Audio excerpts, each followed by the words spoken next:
Hi, I'm Mark Buchanan here. I'm the author of Hidden in Plain Sight, the Thomas Nelson book. The subtitle of that is The Secret of More. The whole book's based on a single passage in 2 Peter's. And from chapter 1, beginning verse 1 up to verse 9, Peter has this amazing promise and then this call to a certain discipline that we need to undertake. The promise is, he says, everything that you need for life and godliness you've already got. God has given it to you through His greatness, through His grace. And you can participate in His nature, and you can escape the corruption of the world. The kind of life that if you're a serious Christian, you say, count me in.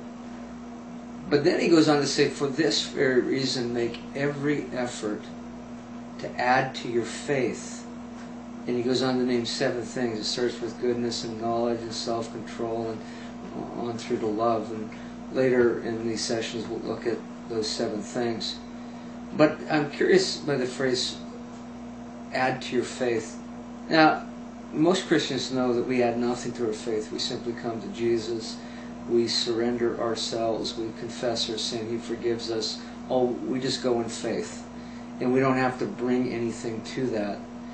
Peter's not talking about adding things that will somehow earn our salvation. He's basically said you've already got that. What you need to do, though, is you need to make every effort to work out that salvation, to walk it out, to live in the reality of it. I think anyone who's been a Christian for any length of time knows that. But I just want to take a moment to talk about what is faith. He says, add to your faith. The foundation is faith. If faith isn't there, you can live this life of goodness and virtue, etc. But what will that mean if there isn't this foundational thing that you're adding all that to, in this foundation called faith? Well, according to Hebrews chapter 11, faith has 3 main components. The writer of Hebrews says that, first of all, it's just this assurance of things unseen, this certainty about things hoped for. You have a hope in your heart. Fundamentally, it's about eternity. You have a hope that all things will work together for good. You have a hope that the future and the eternal future is better than the present, even if the present is very good. What faith is a certainty about that you're not wavering on that there is a growing conviction that those things are true. And then the writer says that faith is also believing God exists, which seems so basic. Of course it is. Except that if you're anything like me, often I can spend long stretches of a day acting, thinking as though God doesn't exist. So it's when God becomes this present, urgent reality. God exists.